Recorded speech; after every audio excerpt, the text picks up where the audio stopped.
Hello, everybody, and welcome back to Sell More Academy, the mastermind for more sales. My name is Ben McGarry, and for the last 2 decades, I've spent nearly every day trying to figure out how to sell more stuff. I've been in the trenches selling my own products and services for years. I've built teams, companies, and systems that sell all the way from Main Street, small town USA to Wall Street. And I've been fortunate enough to coach and consult for countless others worldwide, all in totaling over $150 million in sales. During that time, it has become painfully obvious that the marketplace is and always will be loud and noisy. These days, content creators and social media gurus promote clickbait tactics and short-sighted strategies that often cause more harm than good. It seems like everyone has all the tools at their fingertips now, but nobody really knows how to put it all together. Plus, what worked yesterday might not work today and will almost certainly be different again by tomorrow. And that's precisely why I started Sell More Academy, to build a community and a set of resources to help you cut through the noise, to stay ahead of the curve, and ultimately to detect what your next best step is. At Sell More Academy, we focus on what we consider to be the 5 pillars of modern business success: AI, branding, marketing, sales, and systems. We bring this to you through a powerful combination of a vibrant mastermind community where you can connect with and learn from fellow high achievers and experts in the field, live masterclasses just like this one where we dive deep into the specific strategies and tactics covering one pillar each day, a curated collection of resources including free tools that we're building to help you sell more effectively, and our Sell More directory, connecting you with pre-vetted providers and solutions that you need whenever it's time to outsource or just find the right tool for the job. Our goal here is to provide you with everything that you need to not only stay informed and competitive, but to sell a lot more stuff. And that brings us to today's masterclass, where we're going to jump into sales, specifically the questions that can move a conversation from small talk to a deal. So we've all had that call before where we're asking questions and we're just getting one-word answers, where it feels like we're working harder than they are.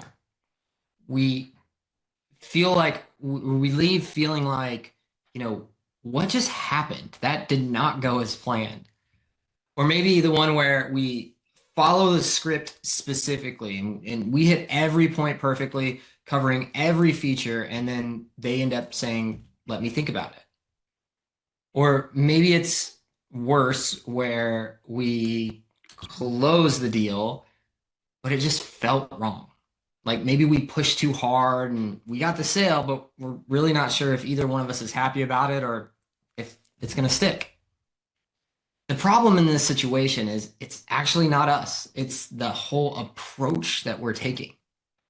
Most sales training teaches us to interrogate people, to ask questions in order to check boxes off, to follow some script,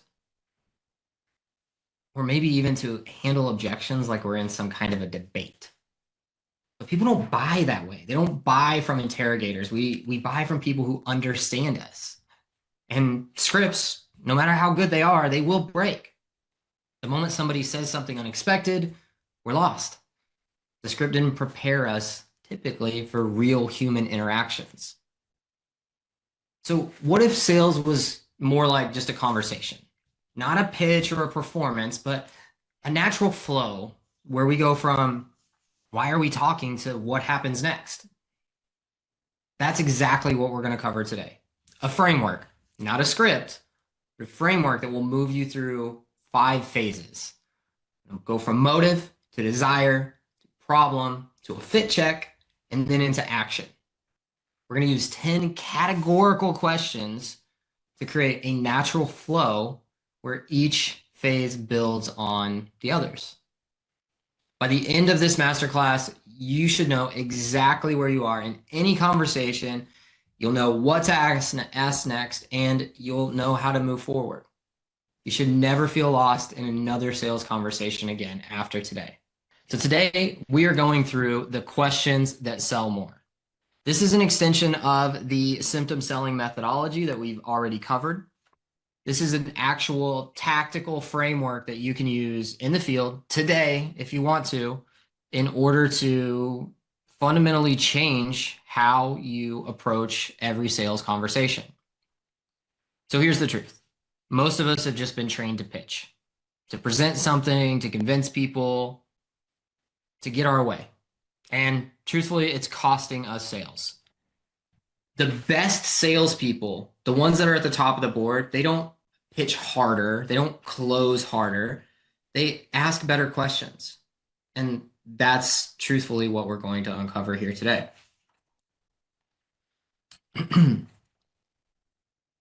So let's talk about why most sales calls fail. Let's paint a little picture here. You're on a call, you ask a question, and the prospect answers with one word. Yes, no, maybe. Now you're left either scrambling or pulling teeth trying to get them to open up and actually give you something that is useful. Or worse, you feel like you're interrogating them instead of helping them. You feel like your questions are trying to trap them into a yes or lead them into a certain direction. And here's the kicker. No matter how good you are, they can feel it. Every time. They put their guard up because you sound like a salesperson. Anytime that we detect the sales process, we will reject it. So if we want to position ourselves as a consultant or a partner instead of a salesperson, we have to change the conversation, the way that it's actually flowing. Now, before we can really go any further into this, I cannot stress this enough, and the resource that you'll find attached to this video will go over this as well, but this is not a script. As somebody who's dealt with and written scripts for multiple industries and markets before, I truly value scripts. And so I'm not trying to completely discredit them, but that is not what we are covering here. This is not a script for you to read word for word. Scripts are typically going to be more rigid and robotic. They're usually, at least in some context, word for word, something that you need to recite, and it's going to sound rehearsed. There are all kinds of things that you can do to work on that. One of the things that was taught to me very early on was to record yourself giving your pitch 50 times. By the end of the 50th time, it'll sound like you. It no longer sounds like you're reading something. So there are ways to make a script feel more natural, but at the end of the day, it still kills their conversation, because when your prospect feels, or when you feel as a consumer, when you feel like somebody is talking at you instead of to you or with you, again, we start to detect that wall and we'll reject it. So what we're going to build here is a framework, a strategic approach that's adaptive and flexible. It's natural and allows you to move around as needed and comes out as natural flow in the conversation.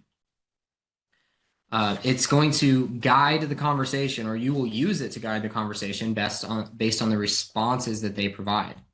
So it's genuinely tailored to each prospect because your questions are going to reveal their unique situation, which will let you know whether or not you're a fit to solve that.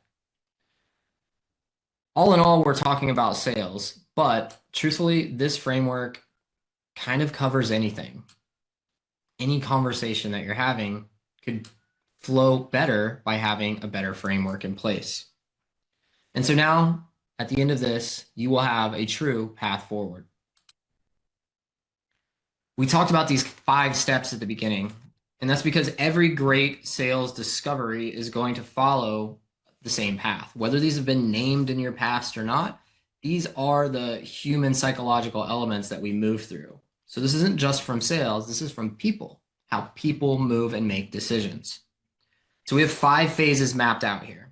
And here's the critical part. Each one of these are required for the others. They don't necessarily always have to go in the same order, like we're saying, but they are required in order to make the others make sense. And so if we skip a step completely, we're probably going to lose the sale. So if the conversation doesn't flow naturally, we need to backpedal to one of these, that's fine, but we cannot skip these. And let's dive into each one of these. So phase one here, we're talking about understanding the motive. And so the motive is as simple as, why are they here? Maybe they clicked on an ad. Why? Why did they click on that ad? What did they see that interests them? Maybe they walked onto your car lot. Why? Why did they show up on a Thursday morning on a car lot? Right? And so we wanted to figure out what the motive is.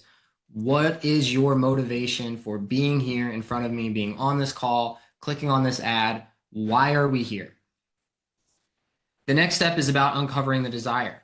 What do they actually want? Now, it's funny when we ask the why are we here questions, they'll usually answer with desire. What do they want?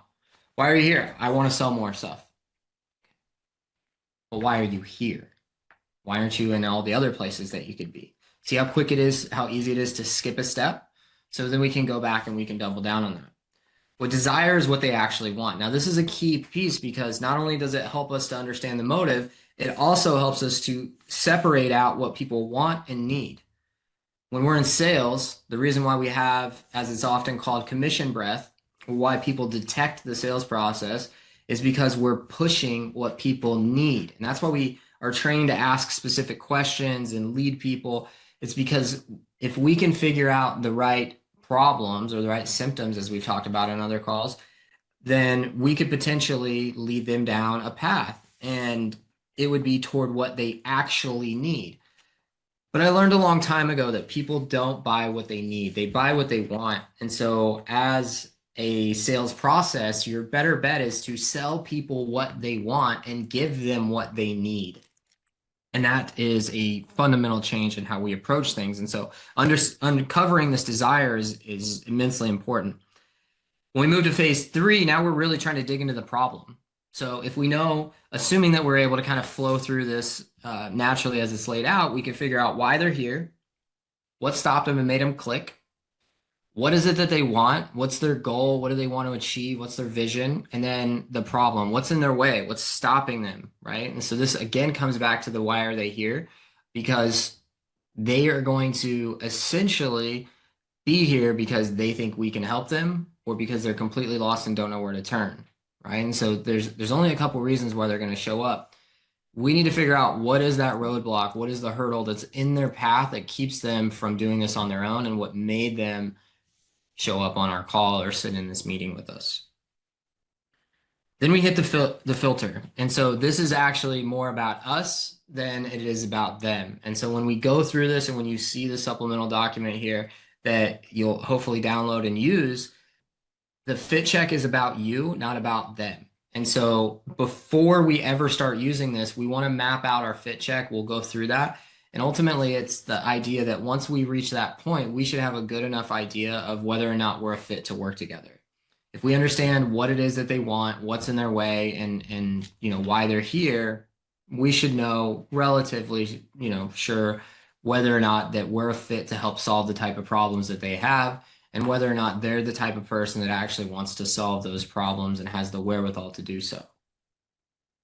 If they're a fit check, then action is the next step. And really, action is the next step either way. If they're a fit, we take a positive action. If they're not a fit, we take, we'll call it a less positive action because it's not necessarily negative.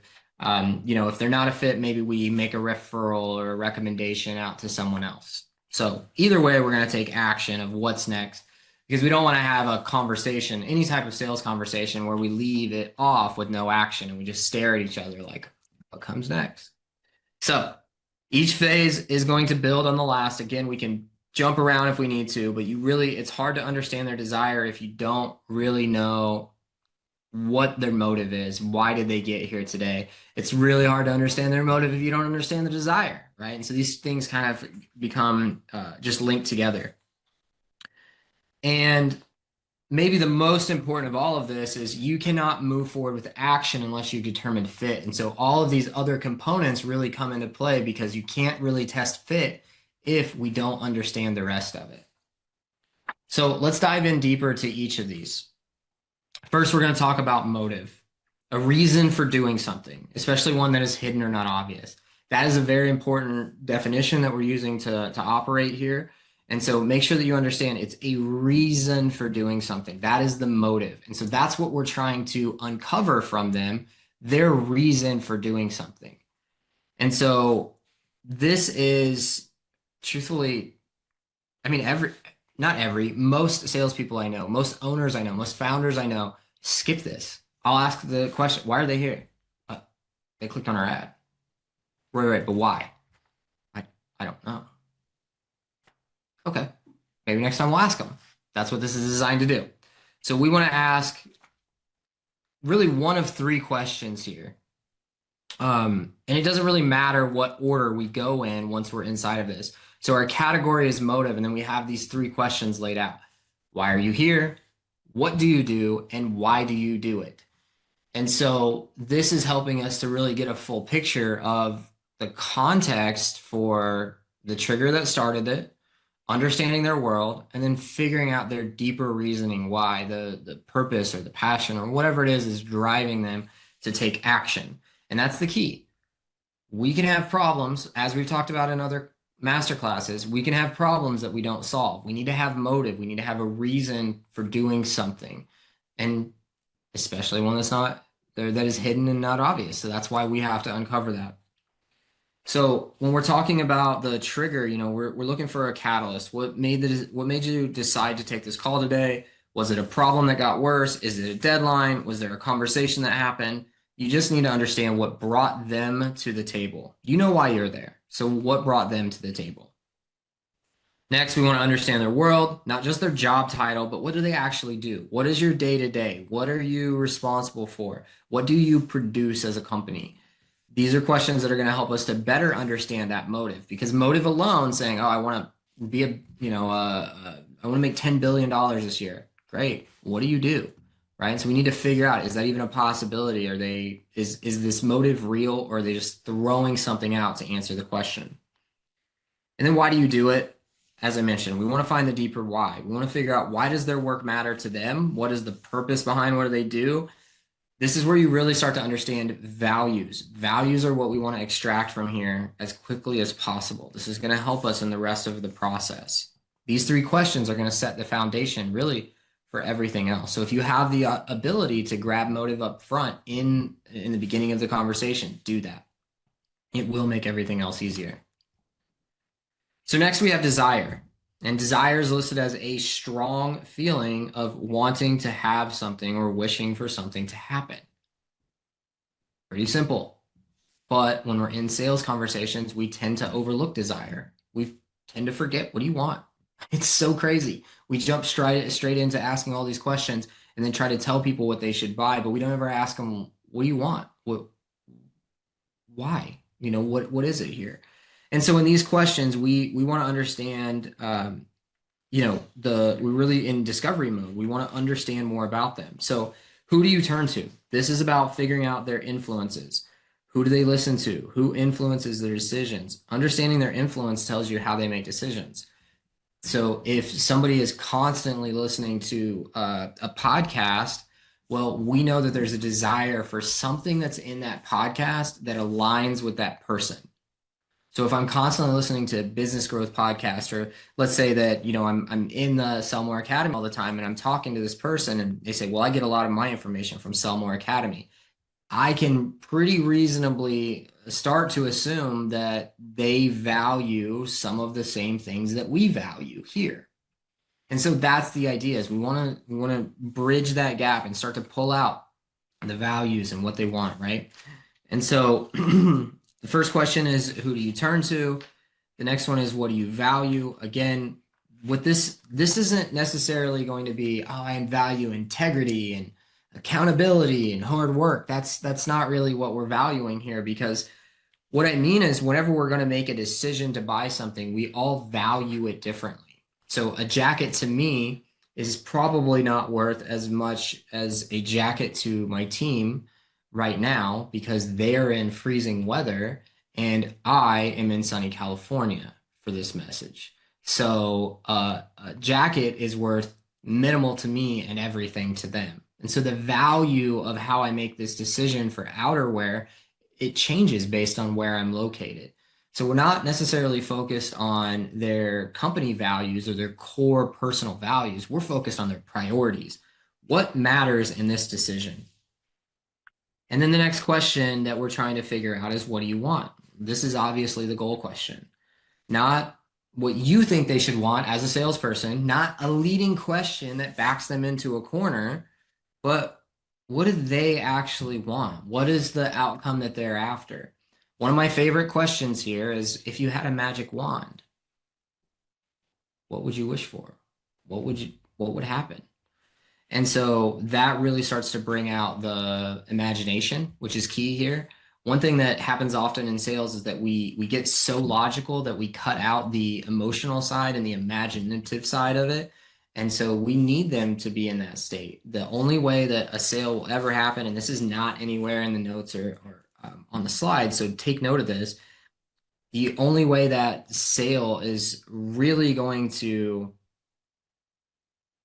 ever move forward in the way that you wanted to is if you are able to correctly connect the goal that they want with the future state of who they are. That's a very important little nuance there to say that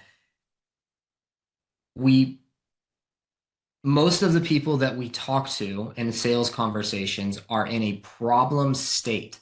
It means mentally they're focused on the problem that they have. The only time that we buy things is when we are in a solution state. So our job in the sales process is to help move people from problem state to solution state. When we skip this imagination, when we skip the magic wand and really dive deep into what the dream goal is, we're not moving them into a solution state. So to bring this kind of home and make it make sense, I think we've all gone shopping. We go in and we're looking for, let's say I need a new suit. I've got an event coming up. I need a new suit. When I'm in there, I'm focused on the things that I need. I need a new suit. I need a new suit. I need a new suit. And I'm looking at the suit as a thing that I'm trying to purchase, right? And that's natural. That's what we all do. Maybe it's a jacket, maybe it's a suit, whatever. Then a professional comes by. And there's actually a guy I used to buy clothes from for about 6 years. He was the only person I bought clothes from. I feel like he knew my closet better than I did. He had everything lined out for me. It was phenomenal. And the thing that he did better than anyone was he put me into that after state, that solution state, which meant that my checkbook was drained pretty much immediately every time I walked in the door. So what he would do is he would immediately grab that problem and then move me over. And so how do they do that? They get you to try things on, because now it's not about the clothes, it's about how you look. I want to look good. That's why I went in to buy a suit. So I didn't go to buy a suit. I want to look good. I want to look like I want to steal the show at this wedding that I'm going to. I want to upstage everyone at the conference that I'm going to. I want to be so well dressed that people talk about it. Whatever the case is, these are solution states after the problem has been solved. So the faster that we can move somebody over into that, the higher chance we have of walking away with the deal. Next, let's move into the problem phase. So here's where we're really going to figure out what's holding them back. So the problem is either going to be a matter or a situation regarded as unwelcome or harmful and needing to be dealt with and overcome. If you've been to previous masterclasses, you've heard me say this multiple times. Not everybody wants their problem solved. Some people like their problems. A problem is not simply a matter or situation regarded as unwelcome or harmful. That's not it. The problem in our context has to include and needing to be dealt with and overcome. If they don't want to solve this problem, we cannot help them solve this problem. No amount of logic or justification in the world will do the trick. So we want to make sure that we're asking very simple questions. These are categorical questions here. So why don't you have what it is you want? Remember the last question we asked is, what do you want? So now we want to know, why don't you have it? What's keeping you from doing that? You want to be the best looking at the show? Why don't you have that? What's keeping you? I don't have a good suit. Oh, okay. Well, now we can start to find out a lot more detail. Um, so we want to know what's in the way. Is it a resource issue? Is this a capability gap? Is this a process problem? Are there people problems? What is in the way? Next, we want to jump ahead and we want to jump to what happens if you don't get this. Now this is big. This is the stakes. This is what happens if the problem goes left unchecked. So I want this goal. This is in my way, and if I don't fix it, I could lose everything. Or if I don't fix it, I could, have a big penalty. I could have fines. I could go to jail. I could lose my significant other. Whatever the case is, we need to paint that worst case scenario because that's their worst case scenario, not ours, not something we're fabricating or manipulating, but their worst case scenario that's already in the back of their mind that they're trying to solve for. Our goal is to get that out. Now, I want to say one thing here. As we're diving through these questions, it's not just so that we hear them. Oftentimes, when we're trying to solve problems, we've never spoken them. We've never heard our problems out loud. Instead, they sit in our head and they ruminate over and over. And then our crazy side is like, yeah, you're right to be worked up about that. And then our other side is like, yeah, what he said, you should be worked up about this. And so it just goes on in an echo chamber. And so sometimes when you ask people these questions, you will experience very real emotional responses from them because they've never heard this out loud. Now, our questions, they're answers. So when they have to admit what their problem is, I'm sure you've all asked this, what's wrong, what's going on? And people struggle to tell you because they're not quite sure if, well, one, if it's really a problem for someone else. And two, they get embarrassed, right? Because now that I say it out loud, it seems silly. I could have just fixed this, but nobody ever asked me to say it out loud before. And that same thing happens with it. What happens if you don't get it question? Maybe more so with that one than a lot of other things. So, now they can start to actually paint their own doom instead of us backing them in a corner and say, well, if you don't fix this, this is going to happen. If you don't fix this, this is going to happen. So this is really connecting problem to pain. We're just letting them do it. And then the next thing that we really want to know is, what have you tried? So this is about learning from their past. What have they already attempted? Why didn't it work? This is going to tell us what they ruled out. And this is going to really prevent us from jumping in and making a suggestion or taking a direction that is a path they've already gone down. If they've already hired 5 agencies and done cold email, me recommending that they go after cold email is not exactly going to put me in a position to have a deal at the end of this conversation. But if I find out what they've already done and I found out what didn't work, maybe there's a situation where they were doing almost all the right things and 1 or 2 little tweaks could open it up. Right. And so this information is important to grab because it's all kind of stacking up for what comes next. And so we're ultimately just figuring out what needs to be ruled out here. And by the end of this phase 3, you should have a complete picture. The next thing that we're going to do is really to figure out whether they're a fit for us, as we talked about at the beginning. So at this point, you should understand their motive, their desire, and the obstacles that are in their way, the problem that they need to solve for. Pretty simple. We've only asked 9 questions so far. Now, these are all categorical questions, meaning it's hard to ask a question that would answer more questions than what we're doing. So why don't you have it could specifically answer 5 or 6 other questions that might fall underneath that category. Same thing with what happens if you don't get it. Other ways that I've heard this said is like, what does heaven look like? That's the goal. Well, what does hell look like? That's what we're trying to avoid, right? And so the terminology can change, the structure of the questions can change. It's really just understanding that these are categorical things that we need to hit. How you ask the question isn't super important. It's just that you could answer each one of these questions on the next slide. So when we get to this slide, this is important because this is our filter. That's important. So important. Nobody will ever make you sell somebody something that you don't want to sell them. Okay. So if they're not a fit, why are you selling them? If they're going to be a problem client, if they have problems that you don't know how to solve, why would you sell them? You're just doing a disservice. If anything, you should be moving on to some type of dismissal. So here, this is a pause. This is a personal pause. And ideally, what we've done is we've created our fit check before the call. This should almost happen on any call. We know what we're looking for and specifically what is a red flag, what we are not looking for. So we know when it's a no. A clear problem that they want solved. That's what we're looking for. Authority to make decisions. That's what we're looking for.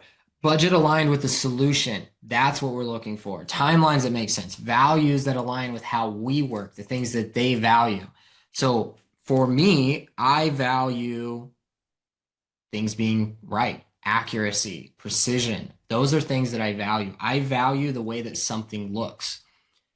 Others value speed. So for them, who cares if there's a misspelling? Who cares if the formatting's not right? It's all about just getting it to market faster. And that serves them well, very well, often. My side is different. Not that mine's right or that theirs is wrong, but that I believe in a different path. I believe that the first impression matters and that every impression matters and that we hold ourselves in a different light. And so than others that move fast and break things. Both can be right at the same time. They're just different sets of values. And so if there was somebody who was focused on, oh, I just want it fast, I just want it fast, I just want it fast, and then we'll iterate 100 times, that's probably not a good client for me because it's not going to match with my values. And so I'm probably just going to go through dismissal in those instances. When we talk about red flags, these are people who are unclear on what they actually need. They don't have the decision-making power. The budget doesn't match reality. That's a big one. Unrealistic expectations. Oftentimes, I've heard, it's not my saying by any means, but I've heard, we underestimate or overestimate what we can do in a year and underestimate what we could do in 10. And so the unrealistic expectations are huge. That is not only in the goals, but in the timeline. And then the value conflict with our approach. If their values don't align with us, then in my mind, that's not a deal. You're going to decide all of these for yourself and you decide on every single call. But why this matters is that if we see these red flags, we don't want to force it. We want to have an honest dismissal. You say, hey, I don't think we're a great fit at this time. Maybe you've done a good job of having alternatives. And you can say, but I know somebody that is. And, send them over their way. And, hey, maybe it's a referral agreement, affiliate agreement. Maybe there's a way for you to be compensated for your time here. But either way, the objective is that if somebody were to come to you, instead of just saying, no, I can't help you, it's, no, I'm sorry, I can't help you because of these reasons. Now they're able to leave with a sense of who you are. And so if they have a future issue and those reasons are resolved, they know to come back to you. If you come to me for a session and I send you out to somebody that I believe is a better expert in the specific area that you need than I am, then there's a good chance that next time you'll probably come back to me to see who else I know or how else I could help, and you might send others to me. And so this value match is very important. People that understand your values will almost always help protect your values. It's kind of wild. It's very rare that somebody that knows who you are would send somebody to you that is very different. The only time that really happens is if we haven't done a good job of explaining why there was a mismatch or why we're unable to help. So again, the idea is to have all of this criteria listed out before you ever get on a call. You could customize it for each call if you have time to prepare for that, or if you have a sales assistant that can prepare for that. But ultimately, you need one for your overall process that is kind of the general everyone fits into. That way you never waste time. Okay, and then the final step is action. And this is our last question that we ask in this. And so this is only initially only going to be for the people who pass that fit check. Again, if they didn't pass the fit check, there is an action for that as well, but it's more optional depending on how you operate in your sales capacity. Not everybody even has the option to make outside referrals. And so sometimes that is just an honest dismissal. But here, there's only really one question that matters. What makes sense as the next best step? They either want to move forward or they don't. If they don't, it becomes really, really easy. What we're going to do is we're going to isolate the objection and then we'll overcome if possible. If possible, that's fine. But notice what this does. It puts them in control, puts the prospect in control of the process. So we're not selling them anything. We're inviting them to move forward. We're not telling them what to do. We're asking them what makes sense to them based on the conversation that we've had, based on everything that they've been planning before we ever had this conversation. What would make sense to you here? It's going to lower the resistance immediately because, again, it doesn't feel like a sales conversation. It's in all aspects of what sales is, it's not a sales conversation. We're not asking them for a close. We didn't have some kind of crazy structured script, all of that. We're having a sales conversation with people and asking questions to help us uncover whether we could help them or not. It's that simple. Oftentimes, as I've said before, when we're the ones that ask those questions, people automatically assume that we know how to solve for them. Why would I ask a question that I don't know how to solve for? And so it builds immediate authority and oftentimes will translate into them asking the question, how do we move forward? So that's really the ultimate goal that we can have here. We plan to say what makes sense as the next best step. But if we've done a 10 out of 10 job, their question is, how do we move forward? And so they're moving forward in their own way. They're asking permission to do business with us instead of us selling them. This should, more times than not, eliminate any type of buyer's remorse that they have. You know, they don't sit there and regret their decision because they don't feel that they were pushed into a decision. It was their decision. You simply were there to help facilitate it, help them think through their own choices. That's what we're doing. Now, I want to touch back on the isolate the objection side of things.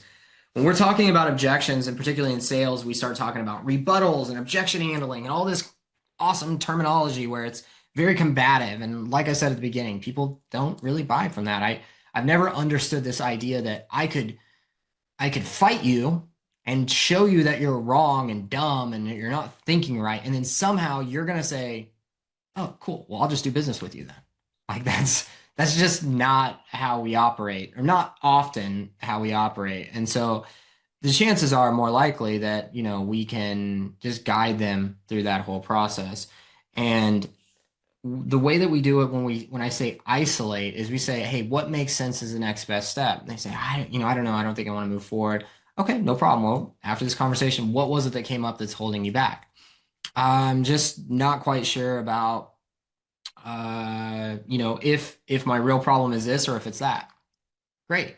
Now we want to isolate the objection. And so we say, okay, so everything else being perfect, let's just assume everything else is perfect. It's just this one issue that you have to move forward. Yep. Cool. Now you can dive in and talk more about that. What happens often is when people bring up complaints or objections to us, we try to solve every single one of them.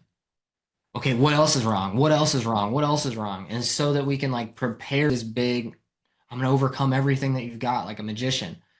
We don't need to do that. We just need to isolate the one thing that's keeping them from moving forward.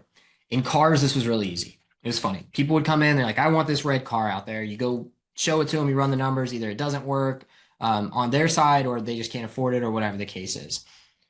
And so you pull up a blue car to show them.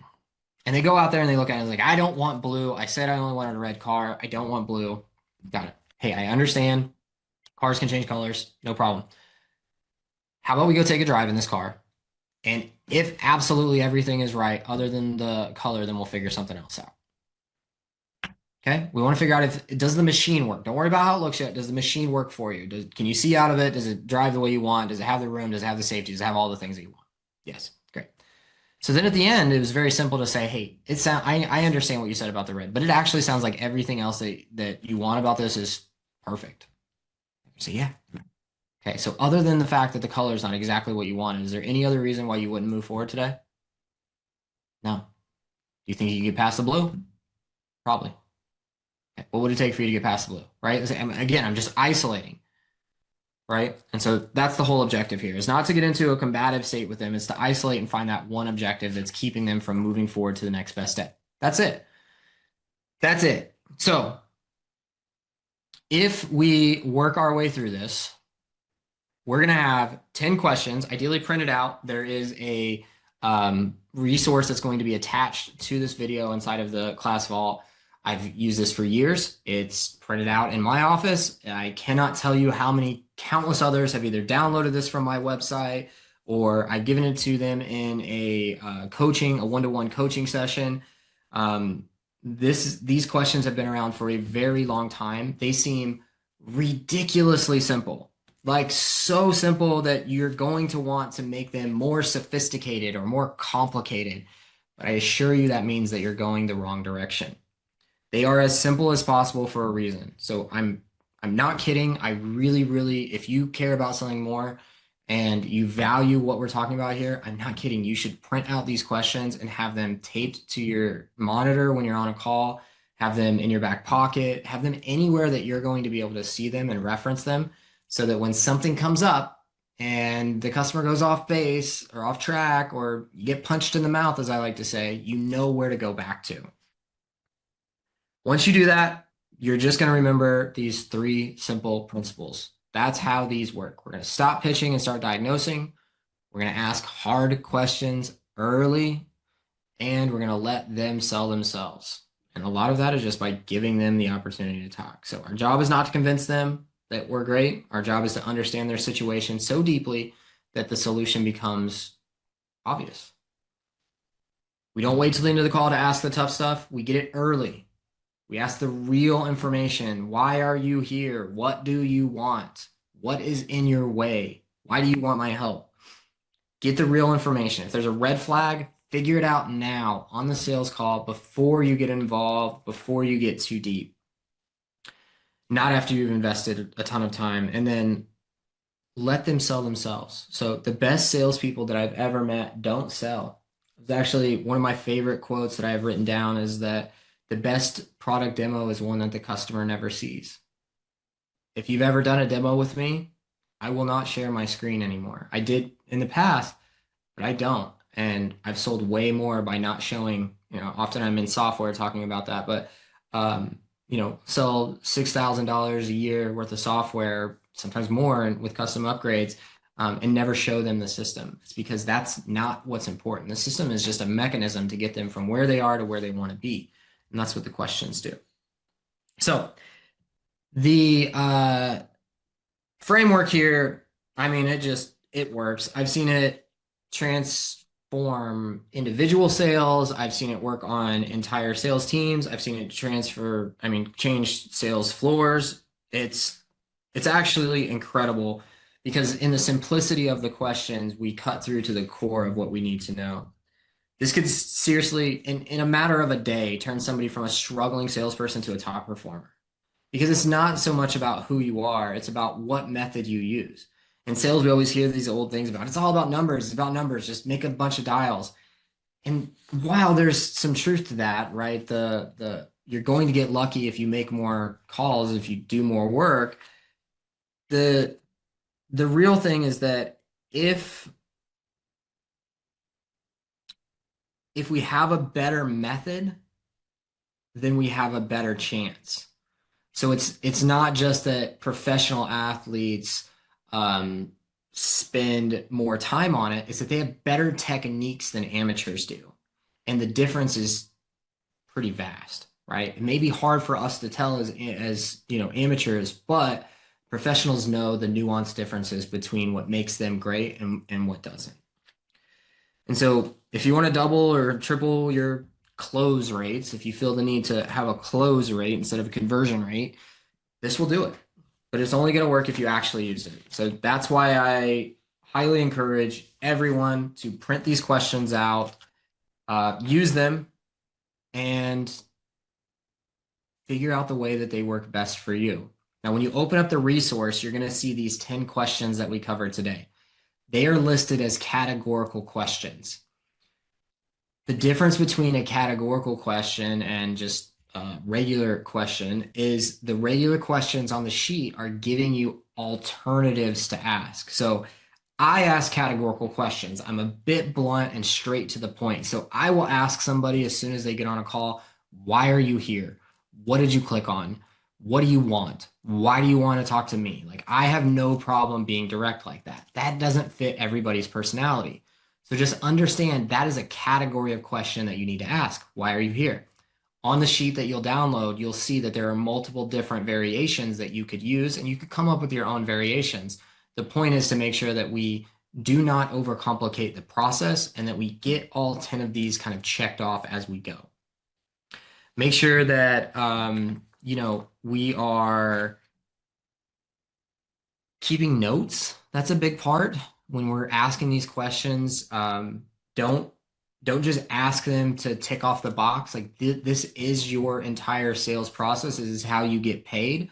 It really doesn't matter what industry or market you're in. If you walk through these, you're walking through human psychology. And so the product or the service you sell just happens to be a byproduct of the human psychology that we're working on here.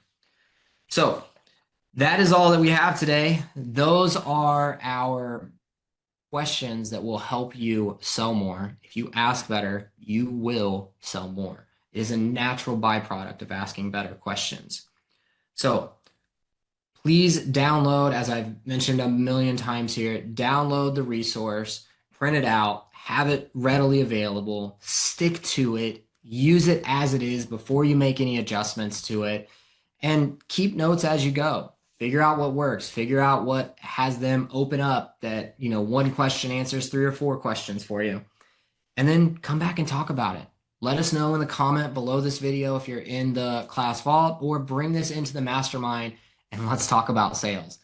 If you know me, this is a channel where I really want to spend a lot of time talking because I've worked on this probably more than I've worked on anything else.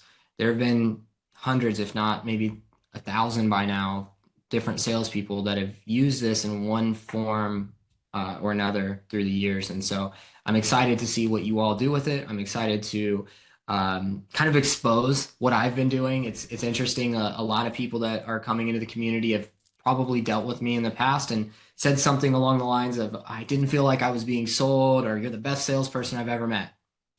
Those are great, but they have nothing to do with me. They have everything to do with this framework. So I hope you use it. I hope you benefit from it. And I hope to hear from you and your results. Have a wonderful day and go sell a lot more.